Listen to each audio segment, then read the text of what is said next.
A paz do Senhor, irmão, amados irmãos, Igreja de Cristo.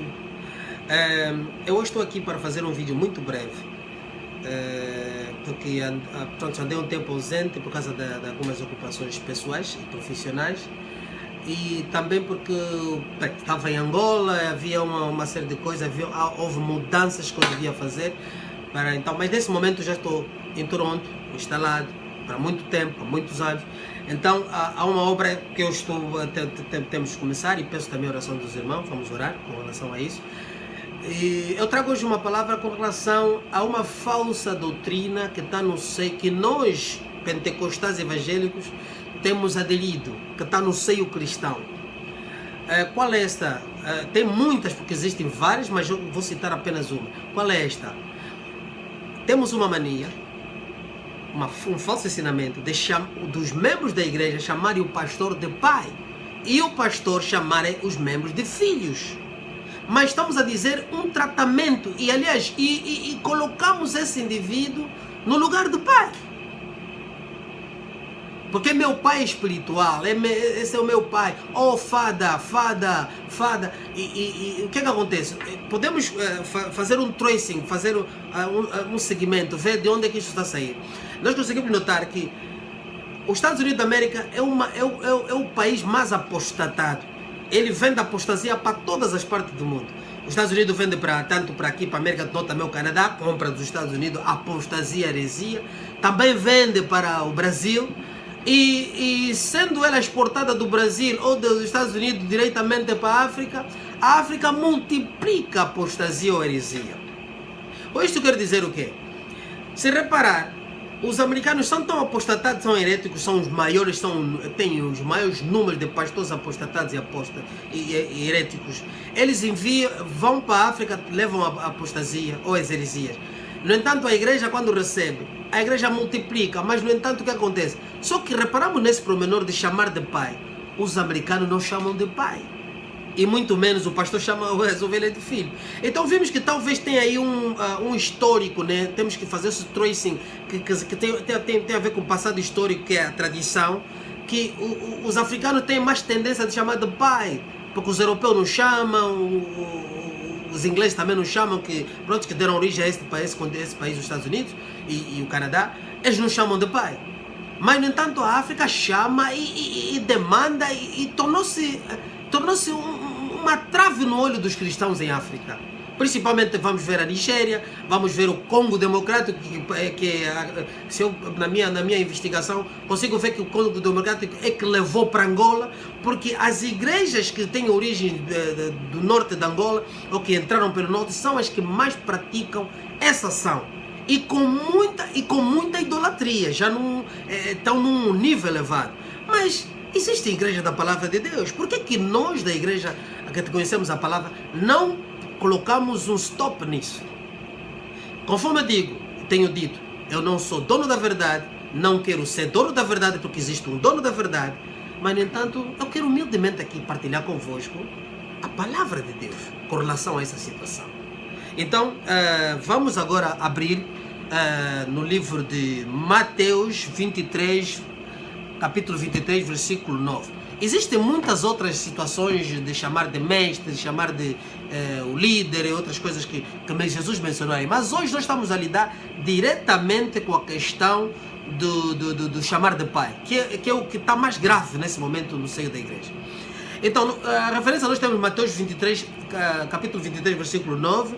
Também podemos ler Marcos 12, 38 a 40. Ainda Lucas 20, 45 a 47. Também podemos ler. Tem a mesma referência. Amém?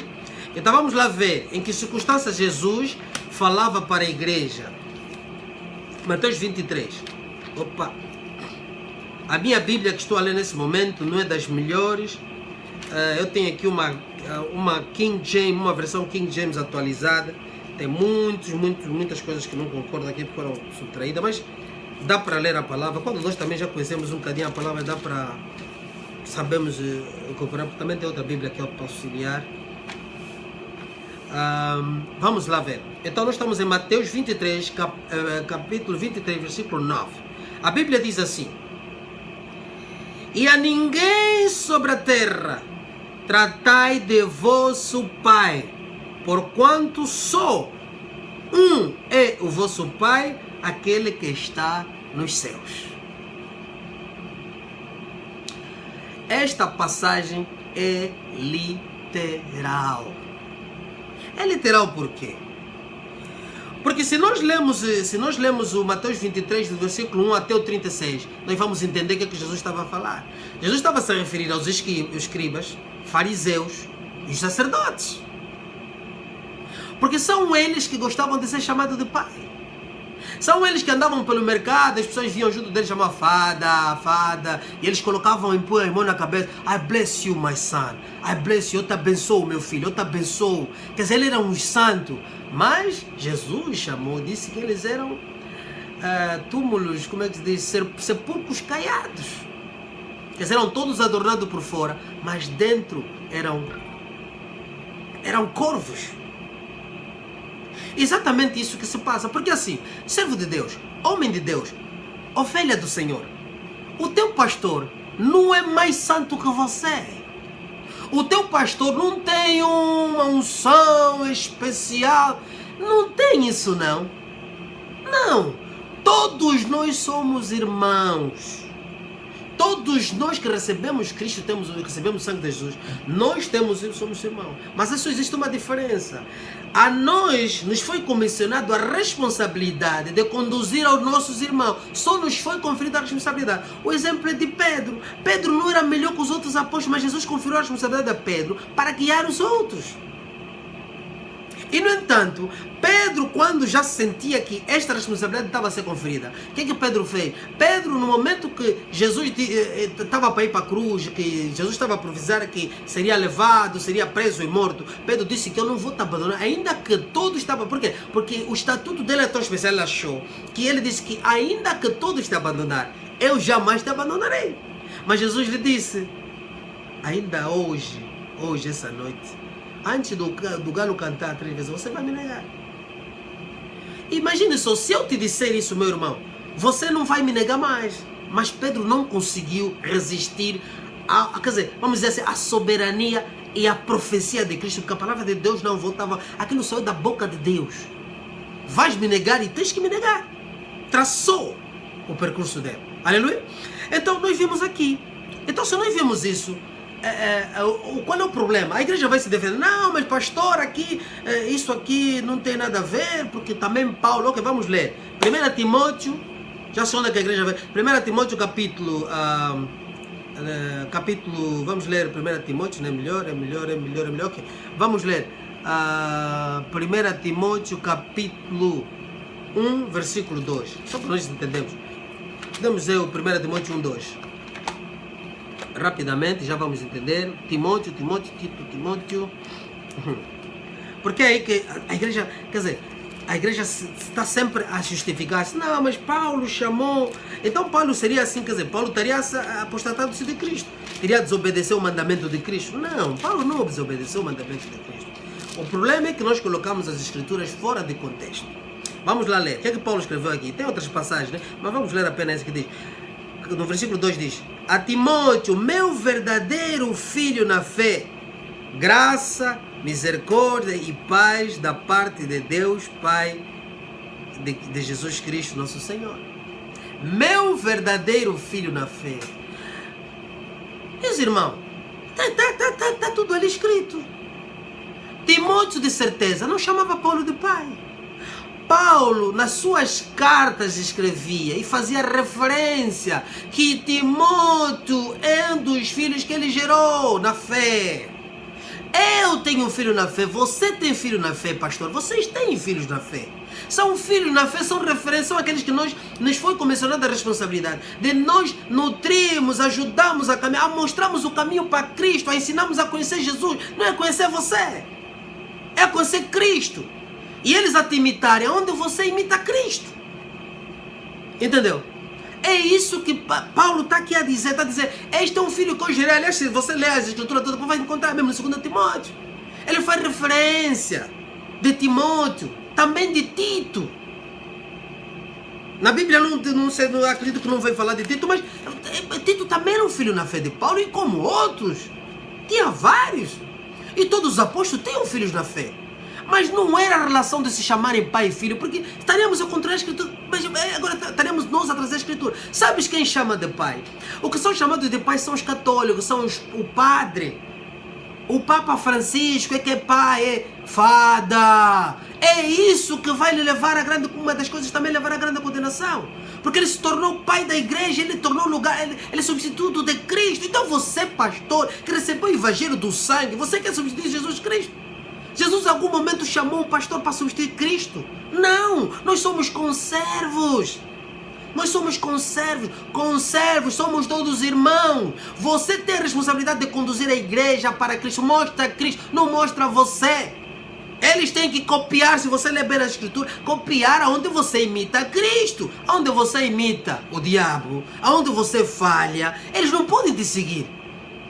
Eles devem ser ensinados a exercitar o seu livre-arbítrio. Eles devem ser ensinados a andar na palavra, a usar as Escrituras. Eles devem ser ensinados a te criticar. Eles devem ser ensinados a examinar a Escritura e a vir ter consigo e dizer: pai, você é o pai, você é pastor, ou pastor meu, falhaste aqui, meu irmão. Quantos pastores hoje não gostam de ser chamado de irmão? Se ser chamado de irmão é uma ofensa, lhe diminuiu. Uns se colocaram como reverendo, outros bispos, outros arcebispos agora. Isso é um problema da igreja. Então, as Escrituras condenam, Cristo condenou. Não. Por quê? Porque os escribas, os fariseus, os sacerdotes tinham o mesmo estilo dos católicos. Então, você está fazendo o estilo igual, só camuflou. Entendeu? E para de estar em pó e mão nos outros com a tua irmã, porque você sabe os pecados que você comete, as falhas que você comete, e tens que ter responsabilidade de que, se eu não estou bem, não coloca a mão na cabeça do outro. Ou se você está recuperando alguma coisa que você sabe que você pecou, que você anda a fazer, porque só você sabe, pastor. Só você mesmo, pastor, sabe. Você sabe que você não é aquilo que você tenta toda hora transparecer aos outros. Isso não te faz de menos, mas tem que ter responsabilidade. Tem que ter responsabilidade. Aleluia? Tem que ter responsabilidade. O mundano que é o mundano vai, comete adultério fora, chega, não aceita segurar no bebê em casa. Está a ver o exemplo do mundano? Não aceita tocar na criança em casa. Foge. Finge uma, inventa alguma coisa. Não vai tocar na criança, porque ele traiu a mulher dele. Você tem que ter consciência das coisas que você faz. Por que você não impõe mão na cabeça do outro quando você é pastor ainda às vezes é impúdico, às vezes está na pornografia? E quem impõe mão na cabeça do outro? Estás a lutar com algum vício? Preciso vermos isso. Tem que ter responsabilidade, pastor. Deixa de estar a criar uma imagem de que você é o Santíssimo dos Santíssimos. Você não é, você é um conservo como é. E naquele dia que vamos ver, não vamos ver aquele dia, há tempo. Naquele dia vamos ver. Muitos dos cristãos que estão aí na igreja, eles pensam que são tão fracos, porque você não está a lhes ensinar o evangelho da verdade. Você não está a lhes ensinar, não é lhes ensinar o evangelho do eu, da palavra de fé, daquela, do placebo. Não, ensina o evangelho da verdade. Aleluia. Ensina o evangelho da verdade. Então nós vimos aqui em Timóteo. Agora, vamos lá ver o que a palavra de Deus nos ensina. Vamos ler o livro de Mateus 20, 25, 28. E também podemos ter referência de Lucas 22, 25. Ou ainda de Marcos 10, 42. Mas nós vamos ler livro de Mateus, capítulo 20. 20 a 25. É isso, 20 e 25. Mateus 20 e 25, deixa eu ver. A Bíblia diz, Mateus 20 e 25. Ok. 20 e 25 até 28 nesse caso. Ok. A Bíblia diz: então Jesus chamou e explicou: sabeis que os governadores dos povos os dominam e que são as pessoas importantes que exercem poder sobre as nações. Mas, no entanto, o que é que ele diz? Não será assim entre vós. Ao contrário, quem desejar ser importante entre vós será esse o que deve servir aos demais. Quem quiser ser o primeiro entre vós, se torna o vosso escravo. Assim como o filho do homem, olha o exemplo, que não veio para ser servido, mas para servir e dar a sua vida como único resgate por muito. É assim que você deve ser, pastor. É assim que eu tenho que ser. Eu não estou isento disso, dessa palavra. É assim que eu devo ser. Aleluia. E para ti, jovem, porque eu vejo ali, desculpa, menininho, jovem, porque